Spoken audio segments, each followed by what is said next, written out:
Hello friends, welcome to Indian study पर आपका स्वागत है। दोस्तों, आज की इस वीडियो में मैं आप लोगों के लिए हिंदी का टेस्ट लेकर के आया हूं, जो कि आपके आने वाले exams UP jail warder, Delhi forest guard और जितने भी ऐसे एग्जाम जिसमें हिंदी पूछी जाती है, उन सभी एग्जाम्स के लिए टेस्ट आपके लिए इंपॉर्टेंट होगा। तो वीडियो को एंड तक जरूर देखिएगा, क्योंकि लास्ट में मैं आपसे क्वेश्चन भी पूछूंगा, उसका आंसर आप कमेंट बॉक्स में बता सकते हैं। साथ ही साथ इस वीडियो की पीडीएफ डिस्क्रिप्शन में टेलीग्राम चैनल का लिंक दिया हुआ है, वहां से आप प्राप्त कर सकते हैं। तो चलिए स्टार्ट करते हैं, देखते हैं पहला क्वेश्चन आपके सामने है कि हिंदी का प्रयोग उद्गम उसके उद्भव काल में सर्वप्रथम किसके लिए किया गया था। तो किसके लिए किया गया था? भारतीय क्षेत्र के लिए बिल्कुल ठीक है, भारत देश के लिए ये भी बिल्कुल ठीक है, भारतवासियों के लिए ये भी बिल्कुल ठीक है। तो भैया सभी ऑप्शंस जो है वो आपके बिल्कुल करेक्ट हैं, चौथा ऑप्शन आपका बिल्कुल करेक्ट हो जाएगा। संविधान के अनुच्छेद 344 के अनुसार भाषा के संबंध में निम्नलिखित में से किस आयोग का गठन करने का प्रावधान है? तो किस आयोग के गठन करने का प्रावधान है? तो आपका सही आंसर हो जाएगा राजभाषा आयोग। दूसरा ऑप्शन करेक्ट। हिंदी भाषा का जन्म हुआ कहाँ से? तो हिंदी भाषा का जन्म जो है सौर सैनी अपभ्रंश से हुआ। तीसरा ऑप्शन करेक्ट। कौन सा? तीसरा ऑप्शन करेक्ट। हिंदी शब्दकोश में छा का क्रम किस वर्ण में आता है? छा का जो क्रम है वो किस वर्ण के बाद आता है? जल्दी बताओ। तो आपका जो सही आंसर हो जाएगा वह क्या हो जाएगा? ऑप्शन नंबर ए, यानी कि इस क्वेश्चंस का पहला ऑप्शन आपका बिल्कुल क्या हो जाएगा? करेक्ट हो जाएगा। Next question. अब आप ये नहीं सोचना, छा का जो क्रम है ना वो आधा का के बाद आता है, इसलिए आप प्रायोरिटी का को देंगे, इस बात को ध्यान रखना। व्यंजन कितने होते हैं? तो व्यंजनों की संख्या कितनी है? 33। चौथा ऑप्शन करेक्ट। Next question. सा स ह ये सा है, सा सलजम वाला, सा षटकोण वाला, सा सपेरे वाला, और हा कौन से व्यंजन है? तो ये सबरे जो आपके व्यंजन है ये संघर्षी व्यंजन है। तीसरा ऑप्शन करेक्ट। किस शब्द की वर्तनी अशुद्ध है? गलत है? जल्दी बताओ। तो किस शब्द की है? भुक्कड़ गलत लिखा हुआ है। चौथा ऑप्शन करेक्ट। किस शब्द की वर्तनी शुद्ध नहीं है? यानी कि वही बात है, शुद्ध नहीं है यानी कि अशुद्ध है। तो जल्दी बताओ कौन सा वर्ड है? तो सही आंसर हो जाएगा छिंद्रानवेंसी। दूसरा ऑप्शन करेक्ट है। निम्नलिखित में से किस शब्द में बहुप्रिय समास है? पंकज, कमल नयन, राजकुमार, पानी। तो जल्दी बताओ। तो आपका सही आंसर क्या हो जाएगा? पंकज। पंकज में क्या है? बहुप्रिय समास। पहला ही ऑप्शन करेक्ट। नेक्स्ट क्वेश्चन से आपका कि खड़हर लुटेरा शब्द में कौन सा प्रत्यय है? तो खड़हर में हर प्रत्यय हो जाएगा और लेटर लुटेरा में एरा प्रत्यय, यानी कि पहला ही ऑप्शन करेक्ट। निम्नलिखित में से किस शब्द में उपसर्ग है? उपसर्ग कौन से शब्द में है ये हमसे पूछा गया है, जल्दी बताओ किस शब्द में उपसर्ग है? तो आपका सही आंसर हो जाएगा प्रहार। प्रहार शब्द में उपसर्ग है। पहला ही ऑप्शन क्या होगा बच्चों? करेक्ट होगा। हिंदी भाषा में मूलतः वर्णों की संख्या कितनी मानी गई है? जल्दी बताओ। हिंदी भाषा में मूलतः वर्णों की संख्या कितनी मानी गई है? तो आपका जो सही आंसर हो जाएगा वह क्या हो जाएगा? ऑप्शन नंबर सी, 52, 52, यानी कि तीसरा ऑप्शन करेक्ट। नासिक व्यंजन कौन से हैं? नासिक व्यंजन जो ना से बोला, नाक से बोला जाए, तो कौन सा है? देखो, या या जो है वो एक प्रकार का नासिक व्यंजन है। दूसरा ऑप्शन करेक्ट। निम्नलिखित में से एक शब्द तद्भव है, तो उसी शब्द का हमको चयन करना है। तद्भव शब्द दिन, अंधकार, स्कंद, कपास। तो कपास शब्द जो है वो तद्भव शब्द है। चौथा ऑप्शन बिल्कुल करेक्ट। नारियल शब्द का तत्सम रूप बताइए। नारियल शब्द का तत्सम रूप क्या होगा? नारियल का तत्सम शब्द, तो नारियल का जो तत्सम होगा वो होगा नारिकेल, यानी कि पहला ही ऑप्शन करेक्ट। नेक्स्ट क्वेश्चन आपके सामने 54 55 में क्या दिया हुआ है? पर्यायवाची आपको बताना है। सूरज का पर्यायवाची क्या होगा? जल्दी बताओ।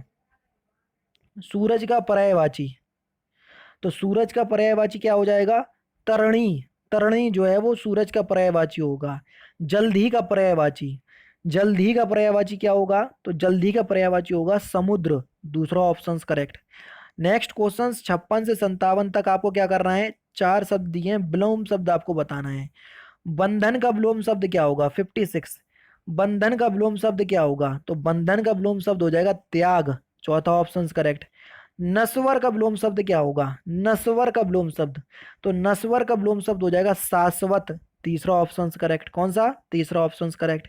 जो देखा नहीं जा सके, वाक्य का एक शब्द बताइए, वाक्यांशों के लिए एक शब्द बताइए जो देखा नहीं जा सके, तो उसको हम क्या बोलेंगे? अदृश्य।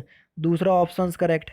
जो व्याकरण जानता हो, वाक्यांशों के लिए एक शब्द क्या होगा, जो व्याकरण जानता हो तो उसको हम क्या बोलेंगे, व्याकरण, यानी कि तीसरा ऑप्शन बिल्कुल करेक्ट। मित्रता किस संज्ञा का उदाहरण है, मित्रता जो है वो किस संज्ञा का उदाहरण है, यानी कि मित्रता में कौन सी संज्ञा है।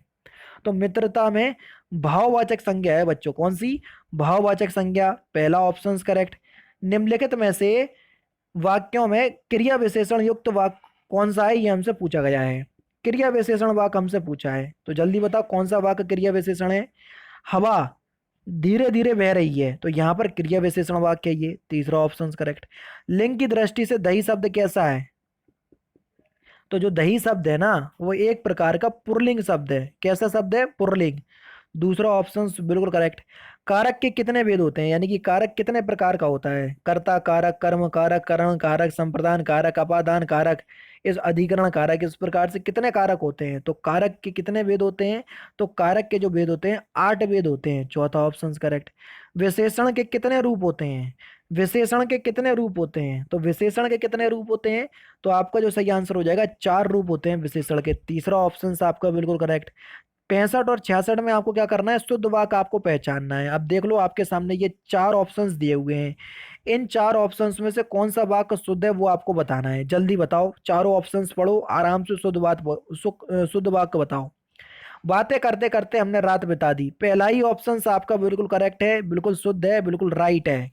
नेक्स्ट क्वेश्चंस में भी आपको वही करना है, देख लीजिए 4 ऑप्शंस आपके सामने, इन 4 क्वेश्चंस का आंसर में आपको शुद्ध वाक्य बताना है। जल्दी बताओ कि आपका जो सही आंसर है वो क्या होगा, क्वेश्चन नंबर 66। तो सही आंसर क्या हो जाएगा, पिताजी बाजार से सब्जी लाए, तीसरा ही ऑप्शन आपका बिल्कुल करेक्ट है। आंख के अंधे नाम नयन सुख का सही अर्थ क्या है, आंख के अंधे नाम नयन सुख, जल्दी बताओ, ये एक लोकोक्ति है, इसका अर्थ क्या है, तो इस लोकोक्ति का अर्थ हो जाएगा गुणों के विद्वान नाम का होना, यानी कि सिर्फ नाम से ही गुणों का विद्वान होना, काम से नहीं, यानी कि पहला ही ऑप्शन जो है वो आपका क्या हो जाएगा, करेक्ट हो जाएगा। नेक्स्ट क्वेश्चन आपके सामने, जूते चाटना मुहावरे का सही अर्थ क्या है, जूते चाटना मुहावरे का सही अर्थ क्या है, तो इस मुहावरे का जो आपका सही अर्थ होगा वो क्या हो जाएगा, खुशामद करना, यानी कि दूसरा ऑप्शन करेक्ट, या किसी की गुलामी करना उसको बोलते हैं हम जूते चाटना। नेक्स्ट क्वेश्चन से आपका, जे ही बरबाजी राम असवारा, ते ही सारदऊ ना बरई पारा, उपयोग पंक्ति में कौन सा अलंकार है, तो यहाँ पर आपको अतिशयोक्ति अलंकार है, कौन सा, अतिशयोक्ति अलंकार। नेक्स्ट क्वेश्चन, रहीमन पानी राखिए बिन पानी सब सून, पानी गए ना उभरे मोती मानस चून, तो यहाँ पर कौन सा छंद है, तो इस क्वेश्चन का आंसर आप लोग मुझे कमेंट बॉक्स में बताना, ठीक है, कि यहाँ पर कौन सा छंद है, और साथ ही साथ जो भी छंद हो उस छंद में कितनी मात्राएं होती हैं उसका भी आंसर आप लोग मुझे कमेंट बॉक्स में बताइएगा। चलो मैं आपको यहाँ पर ये बता दे रहा हूँ कि यहाँ पर दोहा छंद है, कौन सा छंद है, दोहा छंद। अच्छा, दोहे के पहले और तीसरे चरण और दूसरे और चौथे चरण में कितनी मात्राएं होती हैं, तो इस क्वेश्चंस का आंसर आप लोग मुझे कमेंट बॉक्स में बताना, ठीक है। तो दोस्तों ये थे आपके 32 क्वेश्चंस, बाकी के 5 क्वेश्चंस गए आपके गद्यांश में, तो टोटल हो गए आपके 37 क्वेश्चंस। तो ये पूरा हिंदी का टेस्ट है जो कि मैंने आज की इस वीडियो में आपको कवर करवा दिया। वीडियो अच्छी लगे तो वीडियो को लाइक और शेयर जरूर कर दीजिएगा। मिलते हैं नेक्स्ट वीडियो में, बाय बाय, जय हिंद, अल्लाह हाफिज।